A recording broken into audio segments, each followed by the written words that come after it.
Como primer ponente tenemos al doctor Nicolás Ebreinov de Paraguay, con su presentación Historia de las demencias. Bueno, muchísimas gracias por la invitación. Voy a hacer una pequeña reseña histórica de las demencias para hablar un poquito de los conceptos actuales y especialmente los conceptos históricos, porque muchos de estos términos aún se siguen utilizando en el lenguaje popular, por ejemplo. Para empezar, quizás la primera mención de la palabra demencia la hizo Marco Tulio Cicerón aproximadamente 100 años antes de Cristo. Era un jurista, político, filósofo, orador de la República Romana. Él mencionó en uno de sus escritos, Cato Mayor, los beneficios que proporciona a la salud una vejez sana y una sabiduría, digamos. En esta publicación mencionó demencia, refiriéndose a algo fuera de espíritu, del latín. De ahí sale el término demencia. Otro contexto histórico importante es el siglo XIV, donde a estos trastornos de la demencia se referían como trastornos mentales graves, conducta extravagante y locura. Es muy común que sigamos escuchando estos términos refiriéndose a las personas con demencia, con una dependencia, con un trastorno cognitivo, como locos. Es importante señalar que en muchísimos países el lenguaje judicial sigue utilizando estos términos para referirse a una persona con demencia quien no puede administrar, por ejemplo, sus bienes. Entonces, esta significación, locura, trastornos mentales graves y conducta extravagante, persiste en el lenguaje popular y en el lenguaje judicial en varios países. Ya dando un punto de vista más científico, un médico francés llamado Pinel, en el año aproximadamente 1745 a 1800, se refiere a las demencias como una abolición del pensamiento y crea el concepto de alienación mental. Este concepto desplaza al término locura que era utilizado hasta ese entonces de una manera muy general. Pero Pinel, aparte de crear el término de alienación mental, redactó un tratado médico-filosófico sobre alienación mental, donde la clasificación de los trastornos mentales o el deterioro cognitivo distingue melancolía simple, manía, hablando de un delirio generalizado con agitación, la demencia, refiriéndose al debilitamiento intelectual generalizado, y a la idiocia como una perturbación total de las funciones intelectuales. Él hizo algunos aportes importantes refiriéndose a que son enfermedades mentales, porque hasta ese momento no se sabía mucho si era una cosa sentimental, del corazón, qué sé yo. Y él menciona que son enfermedades mentales, mencionando que hay un desarreglo de las facultades cerebrales causado para él por causas físicas, por ejemplo, directamente cerebrales o simpáticas, herencia, causas morales, a las que atribuye más de la mitad de los casos, vamos a ver en un ratito, pasiones intensas y excesos de todo tipo. Un aporte importante de Pinel para la época fue la abolición de las sangrías. Él suprimió las sangrías que en ese momento eran muy utilizadas para tratar prácticamente todas las enfermedades. Él sugirió suprimir las sangrías por ser un tratamiento inútil y que debilitaba más que nada a los enfermos. Hay un cuadro muy conocido en este ámbito, en el cual Pinel se acerca a la Salpêtrière, que es un hospital de referencia en París, para liberar a los alienados, que eran tratados como presos, estaban todos atados, encadenados a los pilares en la Salpêtrière. Él les libera y les lleva a un hospital para enfermedades mentales que queda ahí cerca, en Charenton. Y acá una mención importante a un médico llamado Bell Antoine, que nació en 1799, falleció en 1858. Era un médico también francés, pero hay algo importante que recalcar. Él se instaló como médico interno, estaba haciendo su internado en el Hospital de las Enfermedades Mentales en Charenton. Y el 21 de noviembre de 1822, él presenta una tesis, su tesis de especialidad de posgrado, digamos, que estaba haciendo la residencia. Se llama Recherche sur les maladies mentales, investigaciones sobre las enfermedades mentales. En esta investigación que él publica en 1822 como interno, describe un estado de demencia con parálisis general incompleta y también describe la anatomía patológica de estos pacientes con una aracnoiditis crónica, un problema de las meninges. Este aporte es muy importante para las clasificaciones posteriores. Ahora pasamos a un importantísimo referente en lo que son las demencias. Nos referimos a Jean-Étienne Dominique Esquirol. Esquirol es un médico francés, se le consideraba un psiquiatra francés, que nació en Toulouse en 1772, falleció en París en 1840. Él hizo muchísimos aportes en relación a las enfermedades mentales. En 1838, de Maladie Mentale, en una publicación, utiliza el término demencia, demence, como una primera clasificación o definición rigurosa de este término, refiriéndose a la demencia como una afección cerebral caracterizada por debilidad de la sensibilidad, de la inteligencia, de la voluntad, la incoherencia de las ideas, defecto de la espontaneidad intelectual y moral. Describe a un paciente con demencia, refiriéndose a que el paciente que está demente ha perdido la facultad de percibir convenientemente los objetos, saber utilizarlos, sería una praxia, compararlos, guardar un recuerdo completo, describe una amnesia, de donde la imposibilidad de poder razonar normalmente, ¿verdad? También menciona la demencia como incurable y crónica. Son sus características principales y las separa de los estados de psicosis y oligofrenias, que se consideran más bien trastornos conductuales, ¿verdad? O anímicos. Acá, para remarcar algo bastante interesante, hablamos de las causas que él menciona como potenciales de las demencias en el año 1838. Podemos ver acá desórdenes menstruales, tiempos críticos, pospartos, caídas de cabeza, progreso de la edad, fiebre atáxica, supresión de hemorroides, o sea, describe muchas causas físicas y también morales. Él separa en causas físicas y morales que podemos ver aquí a continuación. Incluso abuso de vino, que es razonable, una demencia alcohólica. Menciona, por ejemplo, la masturbación o amores contrariados como causas potenciales de la demencia, ¿verdad? Ya pasando al siglo XIX, acá es un importante paso para el tema de la historia de las demencias, porque se hace la primera tentativa de clasificación por un método anátomo-clínico de las demencias. Habíamos mencionado hace un rato el interno que estaba haciendo su residencia en el hospital de Charenton, que había mencionado y había descrito una demencia con parálisis general y una meningitis, una paquimeningitis, ¿verdad? Bueno, acá se clasifica la demencia en dos tipos. Siglo XIX, hablan de demencia senil y demencia con parálisis general. La que había descrito Bell. Fournier, en 1879, determina que es de naturaleza sifilítica, o sea, era la sífilis terciaria la que causaba esta parálisis general con demencia en los pacientes.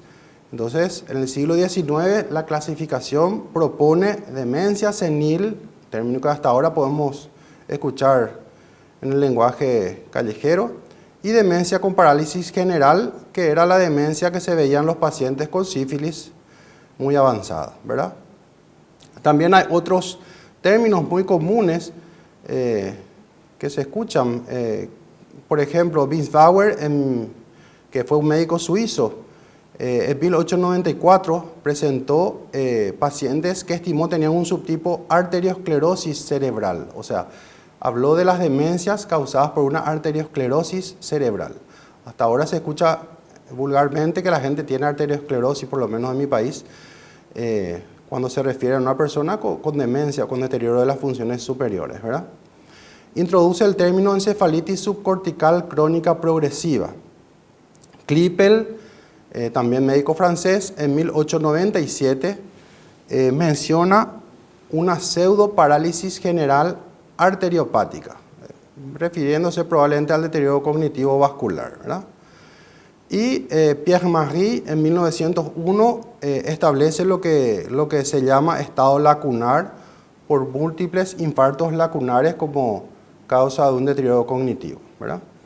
En 1898 Redlich hace la primera descripción de placas de esclerosis biliar en la corteza de pacientes con demencia senil, que en ese momento se le llamaba demencia senil. Las placas conocidas, la acumulación de beta-amiloide sería. En 1898, Alzheimer presenta nuevos trabajos sobre las demencias seniles. Prueba que las lesiones no son de origen arteriosclerótico como en ese momento se creía. En 1905, Klippel y Lermit hablan de una demencia senil no vascular y una demencia senil pura. Estamos en el año 1905. En 1906 se describe el cerebro senil, donde se describe también los trabajos de Redlich y de Alzheimer, refiriéndose a los diferentes tipos de cúmulos proteicos, digamos, diferentes en las diferentes enfermedades. En ese momento serían las demencias frontotemporal y la demencia de Alzheimer. Pero aquí en el encuentro de médicos alienistas que se realiza en Tübingen en el año 1906, Alzheimer presenta el caso de August D. sobre una enfermedad particular del córtex cerebral. Esta persona tenía una demencia que se inició a los 51 años y medio de edad, asociando trastornos progresivos de la memoria, de la orientación, primero espacial, después temporal, presenta ideas delirantes, luego alucinaciones, progresivamente va presentando apraxia, trastornos afásicos y agráficos. Realmente él ilustró bastante como una típica enfermedad de Alzheimer conocida actualmente, pero hay unas teorías de que no era realmente una enfermedad de Alzheimer la que tenía esta paciente tan famosa, ¿verdad? Describe la anatomía patológica de este cerebro, con un cerebro atrófico, pequeños focos de miliares diseminados en todo el córtex, refiriéndose a las placas amiloides, y una alteración singular de las neurofibrillas intracelulares, ¿verdad? Que se refiere a la degeneración neurofibrilar. Entonces, acá podemos ver descrito lo que Alzheimer en 1906 describe con esta paciente que era bastante joven, como insinuando que no podría llamarse demencia senil a una paciente de esa edad, ¿verdad? En el año 1910, un maestro de Alzheimer en Múnich, Kraepelin, publica un tratado de psiquiatría donde clasifica las enfermedades demenciales en enfermedad de Alzheimer, refiriéndose a una demencia presenil, considerando esta descripción que hizo Alzheimer con una paciente joven, ¿verdad? Y las otras serían las demencias seniles, ¿verdad? Pero en el año 1911, poco tiempo después, Alzheimer publica un segundo caso famoso que habla de casos singulares de la enfermedad de edad avanzada. Describe una paciente de 54 años, que era bastante joven, que tenía un cuadro bastante típico de una enfermedad de tipo Alzheimer, y describe: tenemos entonces todos los elementos alterados de la misma manera, del mismo sentido que la demencia senil, pero era una paciente joven, ¿verdad? Entonces, Alzheimer hace una diferenciación entre lo que serían las atrofias circunscriptas seniles con lesiones descritas por Arnold Pick, a lo que en 1926 se llamará enfermedad de Pick, y por otro lado las lesiones con placas de Fischer y degeneración neurofibrilar, lo que sería la enfermedad de Alzheimer. Recién en el año 1927, Divry muestra que las placas miliares de Fischer se colorean con rojo congo como las sustancias amiláceas, de ahí el nombre placas amiloides. En 1984, Glenner y Wong determinan que estas sustancias amiloides están formadas por un péptido llamado beta-amiloide. Proviene de una proteína APP, proteína precursora de amiloide. En 1985, Brion y colaboradores menciona que la degeneración neurofibrilar se constituye de proteína tau, que es una proteína normalmente asociada a microtúbulos de la célula. ¿Está bien? Entonces, hasta 1980, la demencia se considera un deterioro global de las funciones intelectuales. No parece posible diferenciar clínicamente los diferentes tipos de demencia. El DSM-3 habla de la presencia de trastornos nésicos asociados a déficit de funciones superiores, de intensidad suficiente como para afectar la vida cotidiana de la persona. Se hace una revisión del DSM-3 en 1987, en la cual aparece el término enfermedad de Alzheimer, pero desaparece el término demencia. El DSM-4, hasta hace poco se utilizó, menciona que el deterioro cognitivo debe ser significativo con relación al funcionamiento anterior del paciente. Desaparecen las nociones de trastorno de juzgamiento y de la personalidad y transforma así la demencia en una afección puramente cognitiva, ignorando bastante la repercusión sobre el comportamiento. Bueno, con el correr de los años, en 1994, los criterios de Land y Manchester definen el concepto de la demencia frontotemporal y mencionan: la enfermedad de Pick no se distingue de otras formas anatomopatológicas, ¿verdad? Incluyen entre las degeneraciones globales frontotemporales a la demencia frontal, a la afasia progresiva y a la demencia semántica, todas llamadas actualmente demencia frontotemporal. Bueno, en ese entonces se diferenciaba enfermedad de Alzheimer, demencias frontotemporales y el concepto de demencia vascular imputable a lesiones vasculares múltiples. En el año 1994, Lang menciona la degeneración córtico-basal. En el año 1994, el DSM-4 considera las demencias vasculares. Y en el año 1999, la demencia a cuerpos de Lewy por McCabe. Bueno, la clasificación del DSM-4 daba una importancia central a los trastornos nésicos, bastante adaptada para la enfermedad de Alzheimer, pero no a otras demencias como la frontotemporal. Daba muy poca importancia a las manifestaciones no cognitivas y a los trastornos psicocomportamentales. En el año 1999, Petersen menciona el trastorno cognitivo leve y hace una propuesta de clasificación, ¿verdad?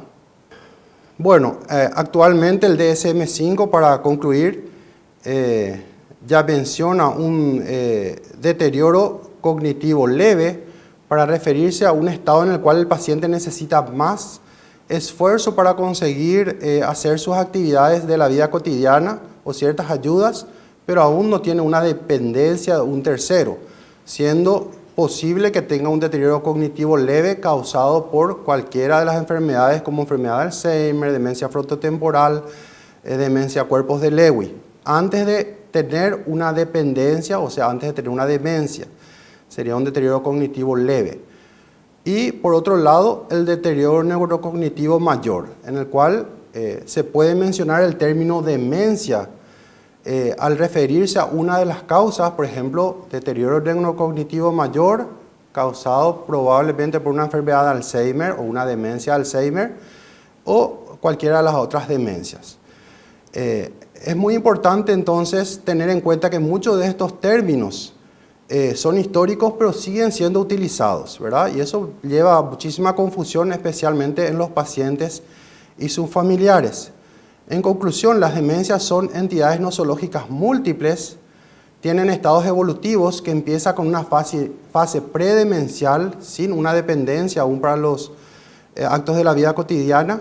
Entonces hay un interés de poder hacer el diagnóstico en este estado predemencial para plantear un tratamiento y un pronóstico al familiar y al paciente, ¿verdad?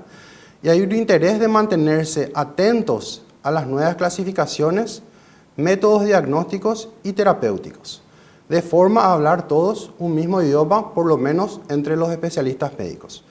Muchísimas gracias por su atención.